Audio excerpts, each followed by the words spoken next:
Você está ouvindo SenseCast.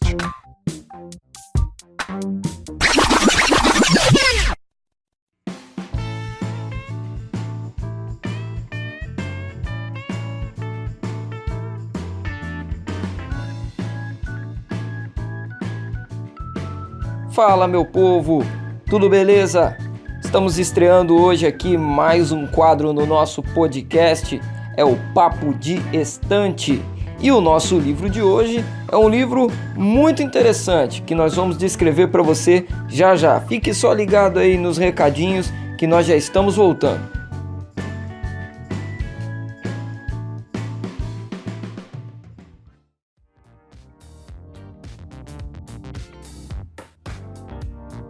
Agora, além de acompanhar o SenseCast pelo SoundCloud, você também tem acesso por meio das plataformas Spotify e Deezer. Isso mesmo! Basta procurar pelo SenseCast no buscador desses aplicativos que você terá acesso a todo o nosso conteúdo postado por aqui. Além disso, você também poderá compartilhar com seus amigos e familiares que usam esses aplicativos. Mas se eles não usam o Spotify nem o Deezer, não tem problema. Nosso conteúdo também estará disponível gratuitamente no site do SoundCloud e também no aplicativo do SoundCloud para Android e iOS. Todo o novo conteúdo do SenseCast estará também disponível na nossa nova página no Facebook. Procura lá SenseCast, curta, compartilhe com seus amigos e fique por dentro de todas as novidades do nosso podcast.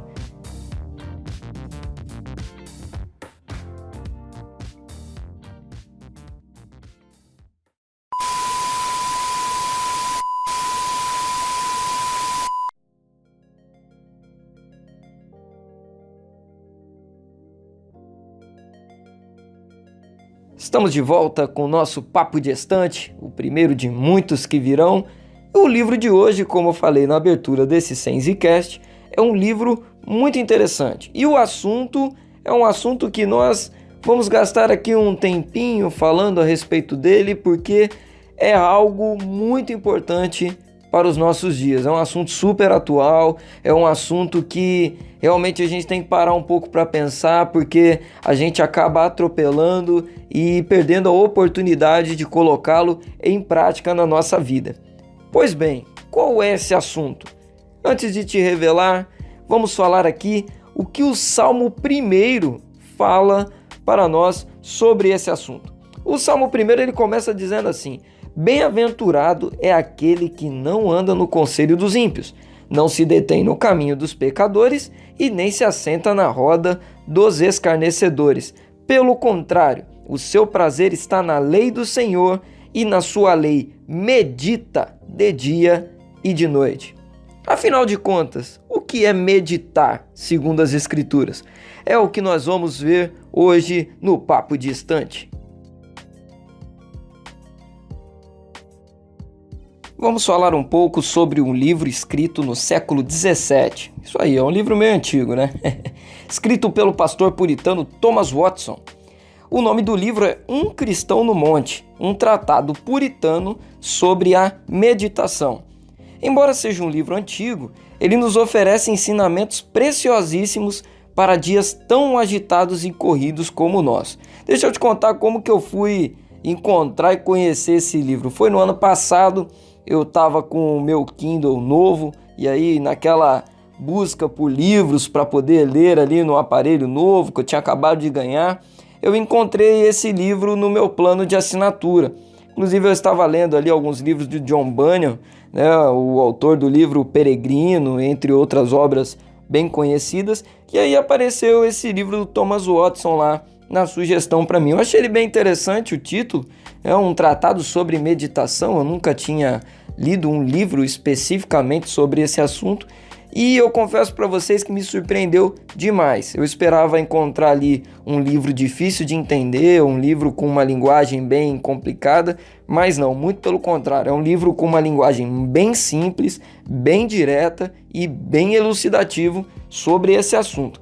Pois bem, antes de falar um pouco mais sobre o livro, deixa eu te contar quem foi esse autor, Thomas Watson.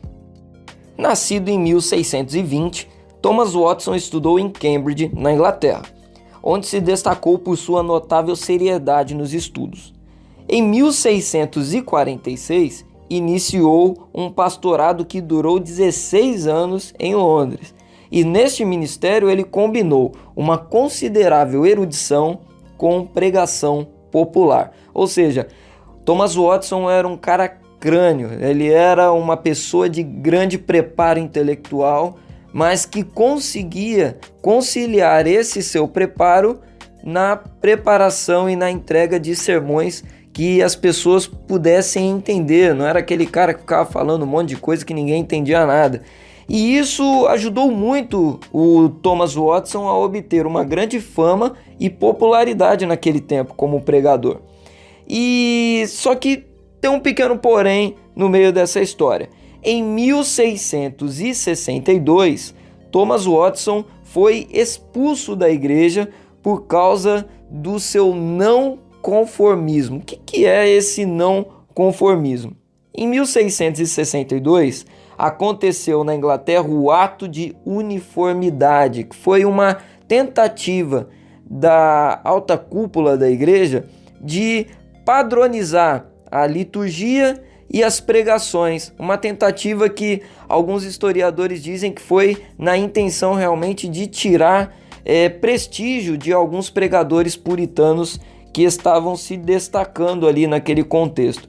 E foram expulsos naquela época cerca de 2.000 puritanos. Então você imagina aí o que foi esse ato de uniformidade. Mas apesar do rigor das leis contra esses dissidentes, Watson continuou a exercer o seu ministério particularmente. Quando encontrava alguma oportunidade, ali estava Thomas Watson. Tempos depois ele obteve uma licença para pregar, o que fez por diversos anos. Quando a sua saúde decaiu, retirou-se para Barnston, onde morreu repentinamente. Aí um detalhe da história desse homem que me chamou muito a atenção. Ele morreu enquanto orava em secreto. Eu não sei se eu posso dizer que isso é lindo porque o cara morreu, mas foi encontrado morto enquanto orava. Isso mostra um pouco do fervor espiritual que Thomas Watson cultivava. E ele foi sepultado em 28 de julho de 1686. Voltando agora a falar sobre o tema central do nosso livro em questão aqui hoje, a meditação, os puritanos escreveram diversas obras sobre meditação e foram um dos últimos grupos de cristãos a praticá-la amplamente.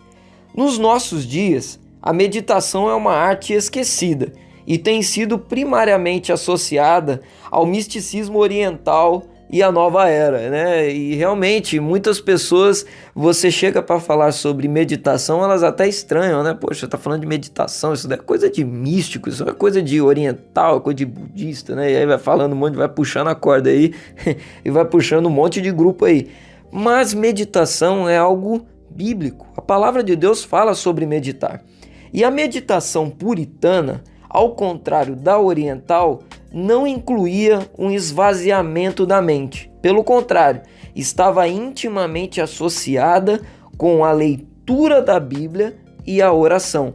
Essa era a prática da meditação dos puritanos. Não era alguma coisa de limpar a mente, não. Era pelo contrário, era ocupar a mente com as coisas santas, com as coisas sagradas, as coisas que vêm do alto para as nossas vidas.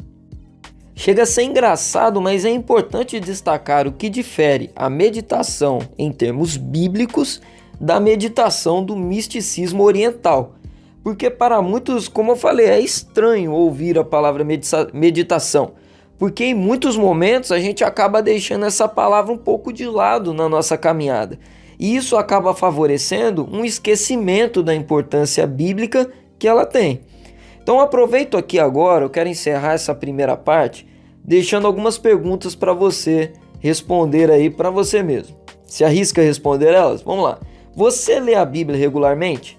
Você considera que a leitura que você faz, o contato que você tem com as Escrituras, seja considerado uma meditação, conforme a palavra nos orienta a fazer, como nós lemos aqui no Salmo 1 da abertura desse podcast? E para você, o que é meditar. Meditar é memorizar? Meditar é estudar? O que é meditar? Vamos entrar então nesse assunto agora? Bora para dentro do livro aí. Um Cristão no Monte, um tratado puritano sobre a meditação.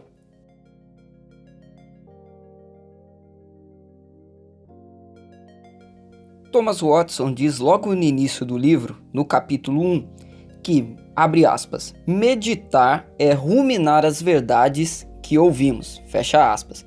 Ou seja, é provar da verdade, extraindo dela todas as proteínas que ela tem para nos edificar. Além disso, Watson nos dá uma outra informação sobre meditação, diferenciando meditar de memorizar. Para ele, não era a mesma coisa. Abre aspas aí para o nosso autor. A memória é o peito ou armário onde se tranca a verdade. A meditação é o paladar para saboreá-la. Há tanta diferença entre uma verdade lembrada e uma verdade meditada como há entre um remédio no recipiente e um remédio que é bebido, fecha aspas. No capítulo 7 ele diz que, sem meditação, as verdades que conhecemos jamais afetarão o nosso coração. Forte isso, né? No capítulo 2 do livro, Thomas Watson apresenta o que para mim é o cerne do livro. Em uma frase ele resume o que é a meditação. A frase é a seguinte: a meditação é o ato de a alma se retirar de si mesma para que, por meio da reflexão séria e solene sobre Deus, o coração seja elevado às afeições celestiais. A alma se retirar, pastor? Que conversa doida é essa? Calma que eu vou explicar para vocês. Watson divide esse seu resumo em 3 partes. Vamos falar sobre a primeira delas. A primeira é: a meditação é a alma retirar-se de si mesma. Abre aspas aí para o autor. Um cristão, quando vai meditar, deve guardar-se com segurança do mundo, pois ele rouba a meditação. Fecha aspas. Ou seja, o que ele quer dizer nessa primeira parte é que o cristão deve se retirar das distrações para que possa verdadeiramente meditar nas Escrituras. Ele usa 3 exemplos bíblicos para defender essa tese. A primeira delas é que Jesus foi sozinho ao monte para orar. Está lá em Mateus 14, 23. Isaac saiu para meditar no campo. Gênesis 24, 63. Assim como Abraão deixou os seus servos e o jumento ao pé do monte ao subir para o sacrifício. Temos bons exemplos bíblicos de pessoas que se retiravam para ter o seu tempo a sós com Deus. Se retirar é fundamental para que nada divida a nossa atenção. E como temos coisas que nos causam distrações, não é verdade? Notificações no celular, televisão, ruídos, vozes altas, computador, a lista é enorme. A gente poderia ficar aqui listando uma série de coisas. Mas pegando então essa primeira instrução de Thomas Watson, retire-se das distrações. Coloque seu celular no silencioso ou deixe-o em outro cômodo, desligue a televisão, vá para o seu quarto, enfim, elimine tudo aquilo que possa te atrapalhar a se concentrar apenas em Deus naquele momento. A segunda parte da explicação de Watson é a seguinte, abre aspas, é um pensar sério e solene sobre Deus, fecha aspas. Watson diz que a meditação não é um trabalho apressado, ter alguns pensamentos passageiros sobre a religião. Ou seja, meditação é uma ação que precisa ser exercida com zelo. Ele cita o Salmo 108, versículo 1, para enfatizar que deve haver firmeza no ato de meditar, firmeza dos pensamentos sobre Deus, ou seja, ter seriedade somada à reverência. E a terceira parte é, abre aspas, é o despertamento do coração para as santas afeições, fecha aspas. Ou seja, é o despertamento do coração do cristão para as inclinações santas, é a disposição para seguir a vontade e os propósitos de Deus. Abre aspas novamente aí para o Watson. Um cristão entra em meditação como uma pessoa entra em um banho medicinal para que possa ser curada. A meditação cura a alma de seu definhamento e mundanismo, fecha aspas. A meditação, então, ela alinha e santifica a pessoa. Ela gera no coração da pessoa que está praticando um despertamento para a realização da vontade de Deus na sua vida. É essa preocupação, aquilo passa a se tornar algo importante na vida dela. Aquilo que ela acabou de receber como verdade passa a ser absorvido na sua prática diária. Então, chegando ao final aí do nosso comentário sobre esse livro, eu gostaria de encerrar com uma pergunta: por que o livro permanece atual? Mesmo sendo um livro escrito no século XVII, como a gente falou aqui no começo desse podcast, considero ele extremamente atual, principalmente por dois fatores típicos dos nossos dias. É a distração e a pressa. Cara, o Watson é genial quando faz a descrição do que é a meditação nas escrituras. Ele vai em cheio com aquilo que a nossa geração precisa. Em tempos onde somos rodeados por tanto barulho, notificações, distrações, chamadas, se faz muito necessário se retirar disso tudo para investir tempo na palavra de Deus, na oração e no jejum. Esse livro faz a gente parar para refletir em como temos dado atenção à nossa prática devocional diária. Precisamos nos atentar nesses pequenos detalhes, é muito importante isso. E na minha prática diária eu tomo alguns cuidados no momento em que eu vou ler a palavra, principalmente depois de ler esse livro, né? Os cuidados que eu tomo assim são o seguinte: eu deixo meu celular em um outro lugar, num outro cômodo, desligo também o computador, televisão, deixo todos os aparelhos desligados para não dividir a minha atenção, para alguma coisa acabar não me distraindo. E, por exemplo, há quem consiga ler a Bíblia com o louvor tocando no fundo, né? Eu até tento alguns momentos, só que principalmente quando eu vou ler a palavra, eu me distraio muito fácil quando eu tô lendo. Então eu gosto de deixar tudo em silêncio, que favorece eu absorver aquilo que eu tô lendo, aquilo que eu tô observando. Então, inclusive eu admiro quem consegue fazer uma leitura com a música tocando no fundo. Rapaz, um dia eu quero ter essa... eu quero conseguir fazer isso também, mas enquanto eu não consigo, eu deixo tudo desligado. E aí eu vou pro meu escritório, e ali eu abro a Bíblia, eu oro, tenho meu momento totalmente dedicado ao Senhor. E de vez em quando coloco um cafezinho ali do lado para acompanhar, porque é bom demais, né? Pois bem, meu querido ouvinte, fica aí a indicação do livro Um Cristão no Monte, um tratado puritano sobre meditação, do autor Thomas Watson. Eu inclusive dei uma procurada na internet, eu não encontrei o livro físico para comprar, infelizmente. Eu procurei até usado, olhei no estante virtual, mas não encontrei, só achei ele em e-book. Você que usa o aparelho Kindle da Amazon, no site da Amazon você encontra ele para ler no seu aparelho. Tá lá disponível para você poder comprar e também está disponível no plano Kindle ilimitado. Mas o livro físico realmente eu não achei. E já que o livro físico não está sendo vendido, você tem a opção de baixá-lo em PDF, você encontra ele com facilidade. Procure pelo nome no Google, coloca no final assim em PDF, que você vai encontrar o primeiro link que aparece, já é uma opção para você poder baixar. E, como eu falei ao longo desse podcast, é um livro de fácil entendimento, a leitura é bem tranquila, bem explicativo, e eu acredito também que com esse apanhado geral que a gente fez aqui nesse episódio de hoje, você vai ter já um bom auxílio para poder absorver tudo aquilo que o autor tem para oferecer a você sobre esse assunto muito interessante, muito importante para a nossa vida de busca ao Senhor. Meu povo, esse foi o primeiro Papo de Estante, espero que vocês tenham gostado. Caso tenham sugestões de livros para eu comentar aqui, entre em contato, manda aí para mim. Quem sabe o seu livro favorito não aparece por aqui, não é verdade? Compartilhe esse podcast com seus amigos e a sua ajuda, é fundamental. Conto muito com vocês. A gente está agora lá com a página no Facebook, procura lá SenziCast. Compartilhe o nosso conteúdo, ajuda a gente aí na divulgação, abençoe esse trabalho que eu creio que pode abençoar a vida de muitas pessoas. Um grande abraço, que Deus abençoe ricamente a sua vida. Fui, até a próxima, galera!